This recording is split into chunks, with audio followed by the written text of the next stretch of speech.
Hey, welcome back. It's me again. Today's video is going to be the top 5 things not to buy from 2J Racing. To start off with this video, I do have some 2J Racing parts. Not everything they make is bad. That company does get a lot of hate, and it might be well deserved. But I personally haven't had any real issues with the products I bought. Before we go over the top 5 things, I'm going to tell you what items I do have from 2J. First product I got is the 2J traction spacers. I have no idea if it actually really does anything or not, because I don't race my car. But they're fairly inexpensive and it hasn't done any damage to the car, so there's that. Do I recommend buying them? I have no idea. Sorry, the Sentra's outside, it's nighttime. I'm not going to bring it in just to shoot this video.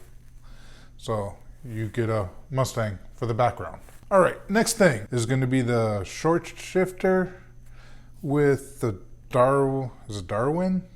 I don't know, the bushings, the plastic bushings. It really did tighten up the shifter. It did bring this top 5 list. Number 1 is going to be the 2J intake. Price point, I think it's actually a pretty decent price point. It's affordable. The issue is, and we'll show a picture. There it is. So you see where you have a 3-inch MAF housing, which is good. And then you have the angle coming from the throttle body. But it's a slip fit, so there's a smaller pipe and a bigger pipe, and the smaller pipe is inside the bigger pipe and then it's welded. You now have this ridge that when the air is coming through, it's hitting that ridge and causing a lot of turbulence going into the engine. And you want it nice and smooth as possible. A couple alternatives. The engine intake. I believe it is quite a bit more expensive. I would love to say Nismo intake, but you can't find them, so that's totally out. AEM intake. But you can also make your own intake. With eBay, it's not too difficult to find all the parts and make all the bends and get the MAF housing and do everything you need to do to actually make your own intake. And it'll probably be cheaper if you make your own too. But let's say you still want to go with the 2J intake. You may be able to solve that slip fit issue. On eBay, they make a 45-degree silicone elbow that goes to, I think, 2.8 inches to 3 inches. So you can use that silicone coupling to basically cut the 2J intake off at the 3-inch and use that coupling to make the difference going from the 3-inch to the 2.8-inch to be able to go onto your throttle body. Next thing is gonna be the Medusa headers. It's more of a design issue than a quality issue with it. Best header you can get right now is Aramic, I don't know what it's called.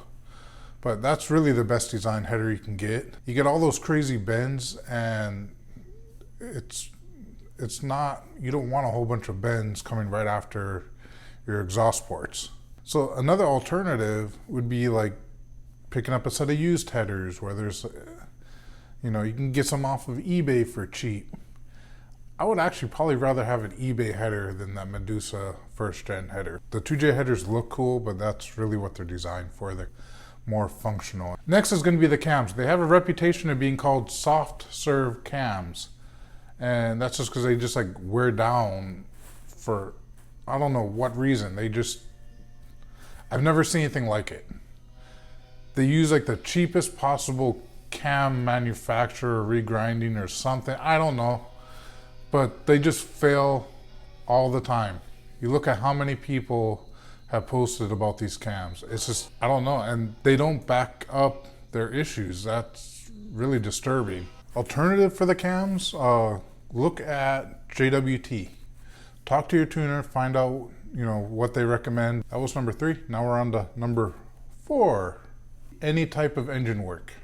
I lost count how many times I've talked to people that had engines built by 2J and they just blow up.